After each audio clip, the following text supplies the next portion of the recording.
I originally started investing in real estate after injuring my wrist while snow skiing. As a dentist, if I couldn't use my hands, then I wouldn't be able to provide for my family. And real estate looked appealing as it was a way to begin adding extra income alongside my dental income. But I quickly realized that not only could real estate provide passive income, but it also had some incredible tax benefits as well. And in this video, we're going to highlight 7 of the best real estate investing tax strategies for you, the high income professional. If you're new here, I'm Dr. Jeff Anzalone, a Louisiana periodontist is on a mission to get you out of the rat race with passive income streams. You can download the passive income guide I put together for you below the video. Let's get into it. Let's get into the number one, in no particular order, the number one top real estate investing tax strategy. You've probably heard about it. It's the most well-known, the 1031 exchange. Now, it actually gets its name from Section 1031 of the IRS code, which allows investors to defer paying capital gains tax on an investment property when it's sold. Now, whenever you sell a business or investment property and you have a gain, you generally have to pay a tax on the gain at the time of the sale. Section 1031 provides an exception and allows you to postpone paying tax on the gain if you reinvest the proceeds in similar property as part of a qualifying like-kind exchange. The catch is that another like-kind property must be purchased with the profit gained by the sale of the first property following a very strict timeline. What is that timeline? Glad you asked. So first, remember, you have to exchange or you sell one investment property for another, like kind. So in this case, it must be real estate for real estate. Number 2, the property replacing your original property that you're selling, it must be equal to or greater than a value. So if you're selling something for $1 million, you can't replace it for something that's $500,000. It must be at least $1 million of value or more to replace it. Then it has a couple of timeline strategies that you have to follow. The first one is this. You have actually 45 days after you sell your property to identify up to 3 new properties. And this can be done in writing, but you must purchase one or more of these properties that you identify. Number 2, you have 180 days to close on one or more of the 3 properties that you identified. You also have to have an intermediary. They have to be involved in order to assist with the process. This means that all the funds must go through this intermediary or some sort of neutral party. Now, after agreeing on a sales price, your intermediary, he must wire the capital gains to the title or holder company, and then they'll help you complete IRS Form 8824. Let's give you an example. Dr. Y. Oh, Dr. Y, he didn't want to waste money on renting an apartment for his son while he attended college down in Baton Rouge. He went to LSU. So instead, he decided to buy a small apartment building, which allowed his son's friend to pay the note. Smart guy. So what did he do? He actually purchased a 5-plex down in Baton Rouge for $800,000. He ended up making about $200,000 in capital improvements. So in other words, Dr. Y, he's all in for $1 million, $800,000 plus $200,000. Got me so far? All right. Well, it actually took his son a little bit longer to graduate. It took him 5 years to graduate, but now look what happened to the property. It went from being worth $1 million to it's now worth $2 million. All right. Now, in this situation, the IRS, they would actually take 20% of the profits for the capital gain taxation. In this case, he has a $1 million gain. So it doubled, went from $1 million to $2 million. So as a $1 million gain, capital gains tax regarding his Dr. Y's income tax bracket, he's in the highest one. He's going to get taxed 20%. So 20% of $1 million is $200,000. Now, in order for him to defer taxes and maintain a greater purchasing power by rolling all of that income into another deal, he actually chooses to 1031 exchange a property into another income producing property. Now remember that timeline that he's on. He has a timeline to perform the exchange. So remember, he's got 45 days. He has to find another multifamily property with the value has to be at least $2 million, not one, but now because it's worth 2 million bucks. Next, remember, he must close on one of the identified properties within 180 days through his qualified intermediary. Now, if he does not meet this timeline, he's required to pay the $200,000 in capital gains tax. All right, that's the 1031 exchange. Moving right along to number 2 is depreciation. Now, this, I've talked about this in several articles. I've talked about this in videos. I'll actually link to a video that I did on depreciation specifically above this video here. In my opinion, and many others, it's one of the most powerful wealth building tools out there. And guess what? The IRS allows us. So the IRS allows you and me, other business owners, other real estate owners to write off the value of an asset over time. Now, even though commercial real estate usually goes up or appreciates over time, the IRS allows you to depreciate its value, called a paper or a phantom loss. Now, you can subtract the losses against the income that you're going to be getting, which is going to help reduce or lower your tax bill, but it's not going to affect any of the cash flow that's coming in from your property.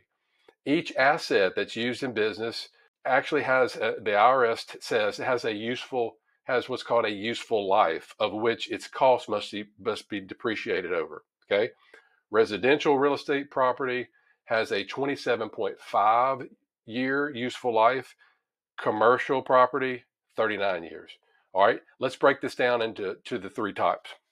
The first one is straight line depreciation. Straight line depreciation is one example that the IRS allows owners of resident occupied real estate to depreciate their property over 27 and a half years.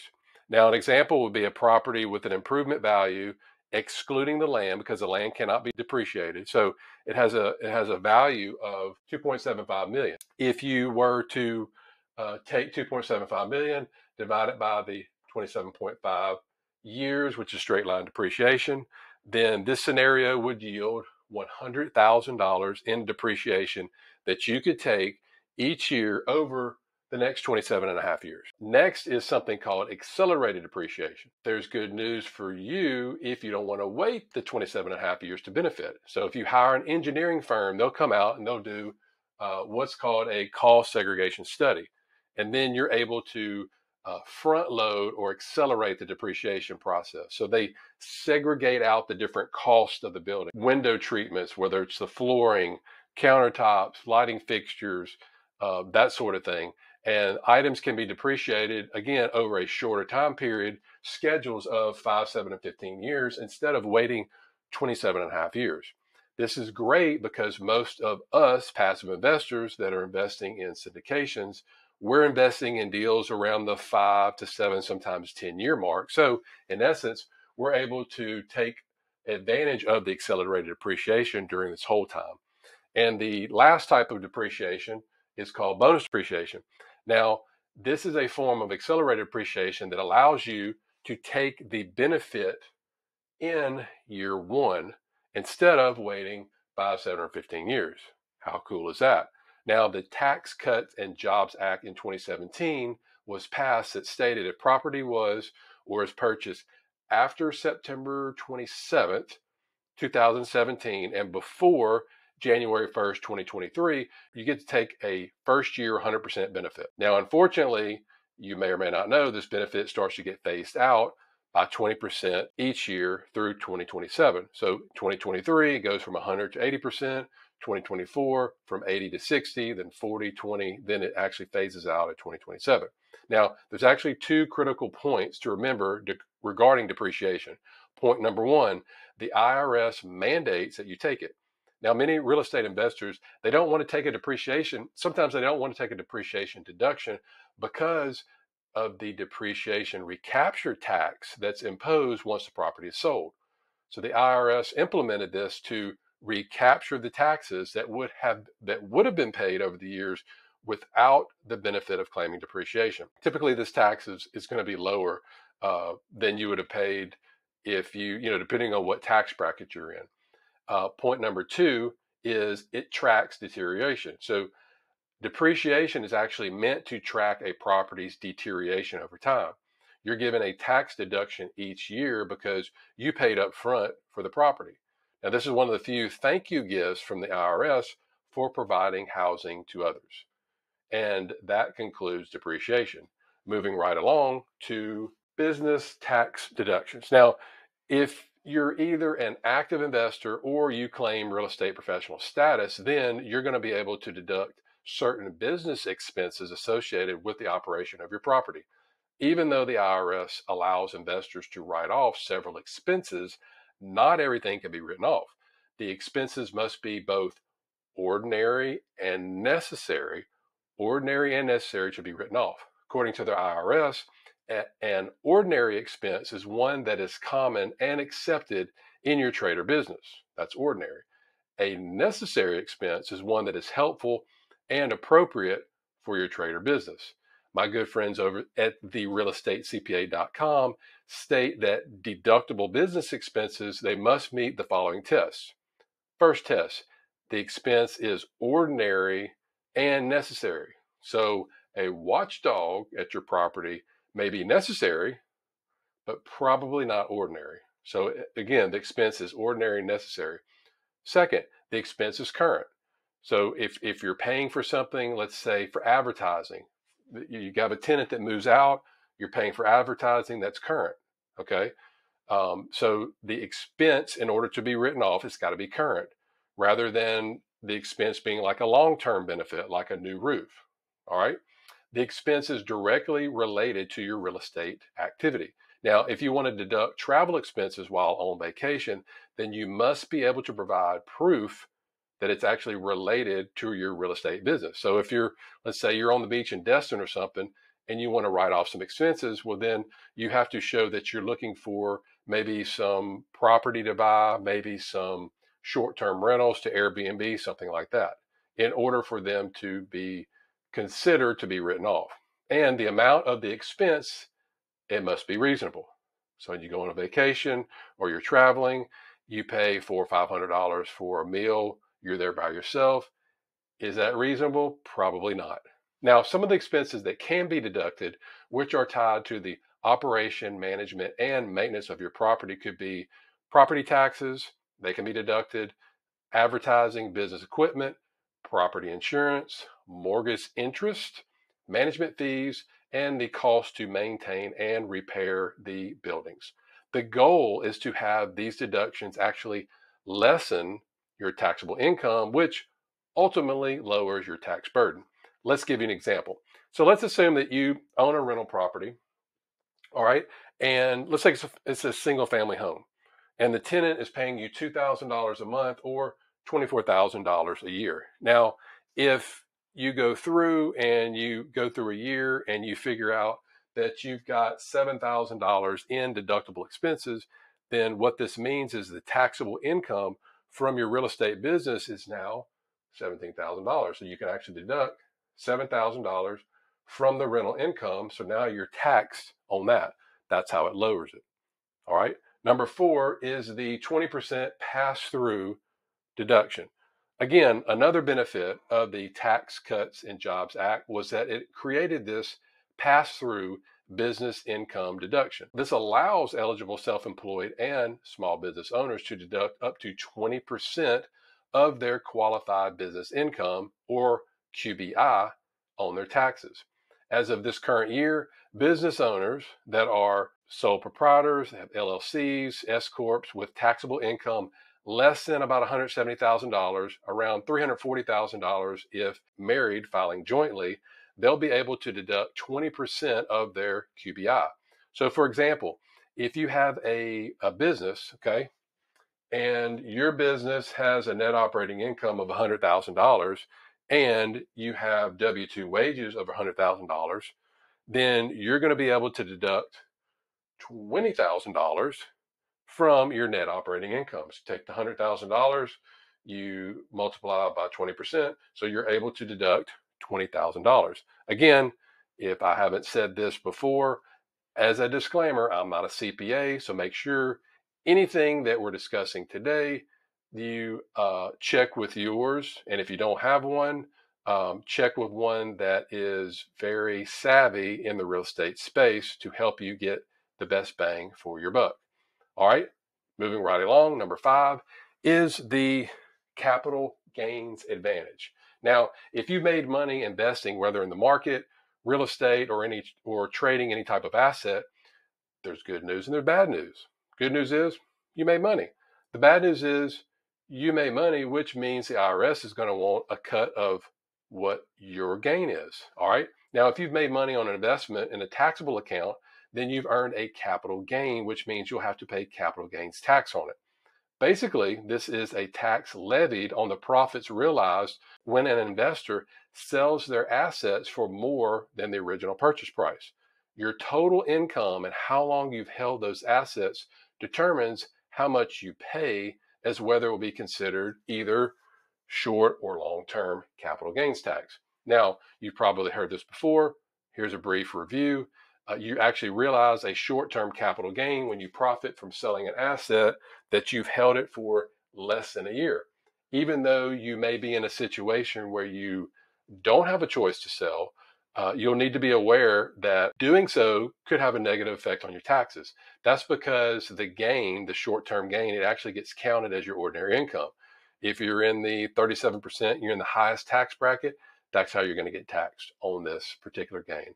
Now, the long-term capital gain, so if you profit from the sale of an asset held for actually more than a year, you'll pay this long-term capital gains tax. By doing so, you actually get to keep more of your money versus holding it for less than a year, as this tax has a significantly lower tax rate than your standard income.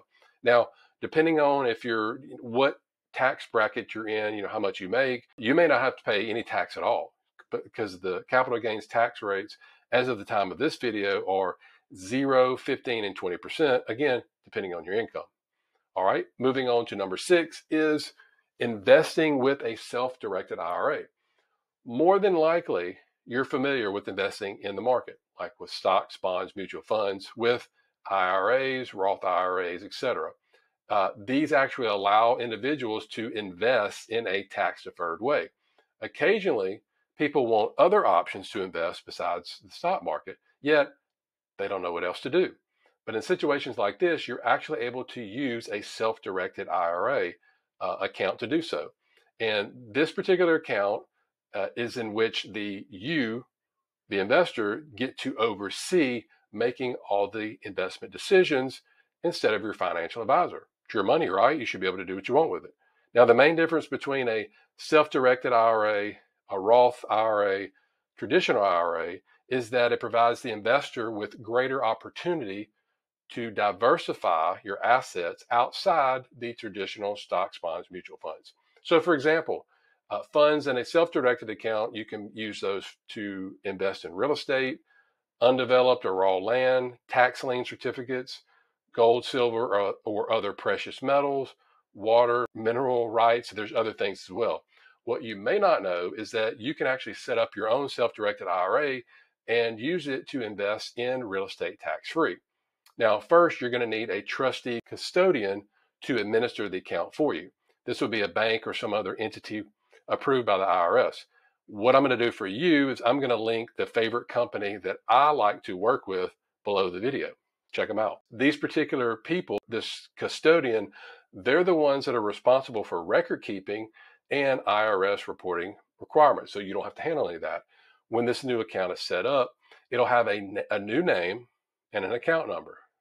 Once you select the property that you want the IRA to purchase, not you, but the account the IRA is going to purchase, then the purchase contract, the title, etc., are all in the name of the IRA. In essence, self-directed IRA investors can fund real estate purchases with the funds that are in their IRAs without being penalized if the profits are actually returned back to the same account from which they came. And this gives you actually two main benefits. It gives you, the investor, the money to secure rental property, and the funds that go back into the account get the same differential tax treatment similar with IRAs. And last but not least is my favorite investment, real estate syndications. And If you do not know what these are, this is actually kind of like the pooling of funds from a group of investors to form a partnership in order to purchase property like Airbnbs, self-storage, mobile home parks, apartments, etc. So instead of buying several smaller individual commercial properties, this group can come together, buy a much larger asset or multiple assets in a fund model together. And usually an LLC is formed and investors can actually own a portion of the LLC. Most of these deals that are out there, most of the ones that I invest in, they are available to somebody that qualifies as an accredited investor. Now, the syndication structure that's set up, again, it involves an LLC. So you have the LLC, and then you have the general partners, and you have the limited partners. Now, the general partners are the sponsors. They play the most critical role in the process. They're the ones that are the most active. They're involved with finding the properties, sourcing these deals, getting the bank financing, acquisition process, management, selling, etc. They do all of the stuff that you don't want to do, basically. Now, they're granted a stake in the LLC because, again, they're the ones that perform all the hard work, okay?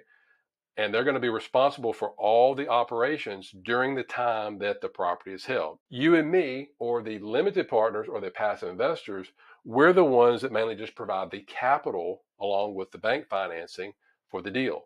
Now, limited partners have no active responsibilities in managing the asset, and they typically, again, just like the general partners, they take an ownership stake in the LLC based on their investment amount.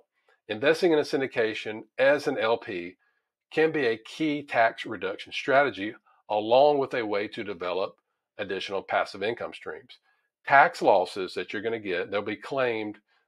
They can be claimed using limited partner investments. Now, I've been doing this for about 7 years with my CPA, and this can be done due to the general partners whenever they buy property. Remember, we talked about getting a cost segregation study. Okay. So usually when they buy these properties, they'll order these cost seg studies. This allows the depreciation. Remember, they're going to get either the accelerated depreciation or they're going to get the bonus depreciation if it's still around. They get this up front. So in essence, you and me and the other limited partners, we receive these large amounts of passive losses.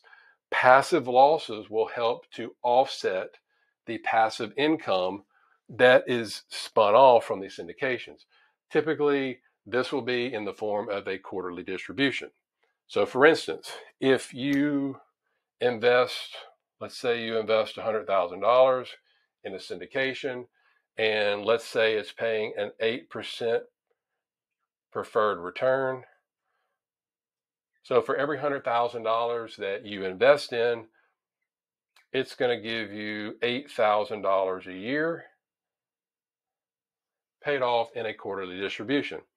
Now, if you put in $100,000, you may get anywhere from 30 to 40% of your initial investment that can be used as a write-off initially. You'll get that much depreciation. That's kind of the average.